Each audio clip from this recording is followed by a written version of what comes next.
Tonight on Perspectives, hear the latest about the 4th Missionary Congress of the Americas.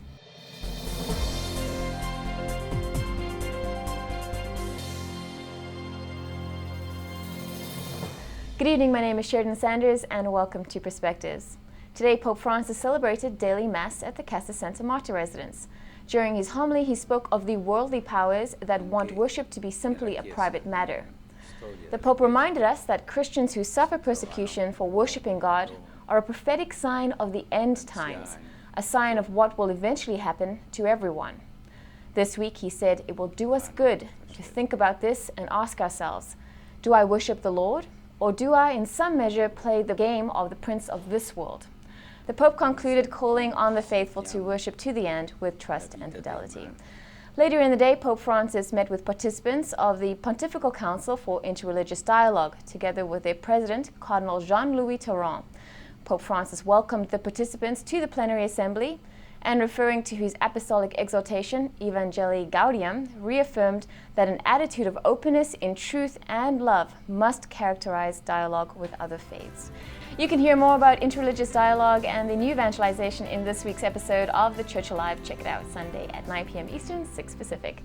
The 4th Missionary Congress of the Americas is well underway in Venezuela. The motto for the event is Missionary America, Share Your Faith.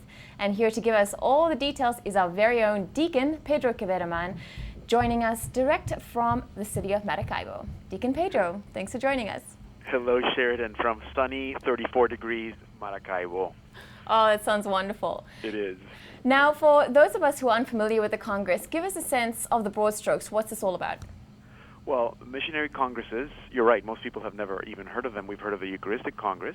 Right. But it's a similar thing, like a mini World Youth Day for missionaries. What's the focus for this year then? Well, as you said, the motto of the Congress is Missionary America, Share Your Faith, which I love because it's so simple and we often forget that we need to share our faith. But the theme, so that's the motto, but the theme is a little more complicated.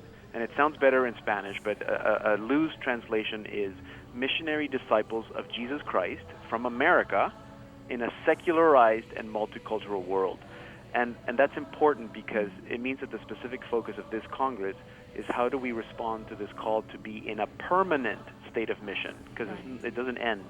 And we're really talking about what we call missio ad gentes, which is evangelizing to those people who've never not received the first proclamation, as opposed to the new evangelization. So there's lots of really interesting stuff going on. I'm curious, what's the Canadian presence been like? How many people are there? Well, there are 3,000. That's sort of the lower end of the number. I've heard as high as 4,500, but wow. Let's say between 3,000 and 4,000 delegates or attendees at the Congress. The Canadian delegation is about 20 people. I came with a delegation from Montreal, which really is the bulk of the Canadians that are here from Francophone Canada. Father André Gagnon is the National Director of the Pontifical Mission Societies for French Canada, and he's here. And so is Father Alex Osei, who is the Director for Pontifical Mission Societies for English Canada. Father Jaime Mora from Montreal, who is animating the Canadian workshop.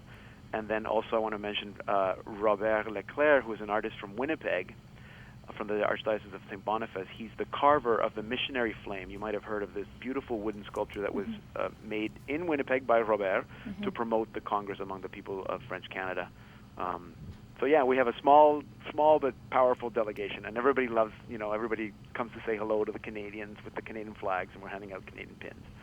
It's a lot of fun. Well, it sounds wonderful. Thanks so much, Deacon Pedro. You're very welcome. I was speaking with Deacon Pedro Quevedoman in Maracaibo, Venezuela for the 4th Missionary Congress of the Americas. You can read more about Deacon Pedro's experience at the Congress on our blog. And if you understand Spanish, check out our Facebook page to hear from Congress attendees. That's all for tonight. Thank you for joining us, and God bless you.